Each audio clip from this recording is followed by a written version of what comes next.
नमस्कार। आकाशने रागिणीच्या नावावर सगळं काही केलेलं असतं, त्यामुळे रागिणी खूपच खुश असते। रागिणी तिच्या नावावर सगळं काही केल्यामुळे तिने आता सगळे रंगच बदललेले असतात। ते बघून आकाशला आता थोडं वेगळंच वाटत असतं। आकाश म्हणतो, आई तू असं काय करतेस? त्यावर रागिणी म्हणते, अरे असं काय करतेस म्हणजे काय? या महाजन गारमेंट्सची मी आता मालकीण आहे। आकाश म्हणतो, अग हो तूच मालकीण आहेस, पण तू असं का वागतेस? तू पूर्वी असं वागत नव्हतीस। त्यावर रागिणी म्हणते, अरे आकाश तुला कळत नाही आहे, ह्या महाजन गारमेंट माझ्या नावावर व्हावं म्हणून मी किती काही कारस्थानं केली, पण त्या कारस्थानात मी अजूनपर्यंत यशस्वी झाली नव्हती।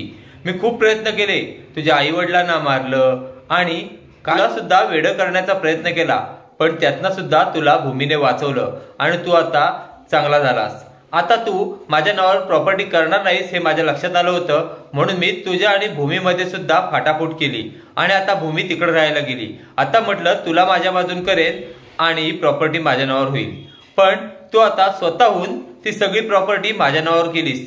आता मला जे पाहिजे तेच मिळालेलं आहे, त्यामुळे माझे आता रंग असेच असणार आहेत।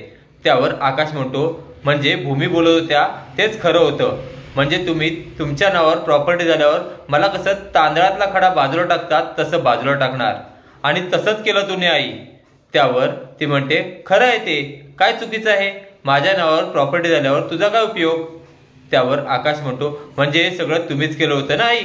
त्यावर ती म्हणते, हो सगळं मीच केलं होतं, आणि आता प्रॉपर्टी माझ्या नावावर झालेली आहे, आता तू काहीच करू शकणार नाहीस आणि तुझ्याकडे आता कोणता पुरावा सुद्धा नाही। त्यावर आकाश म्हणतो, आई तुला काय मी वेडा वाटलो का?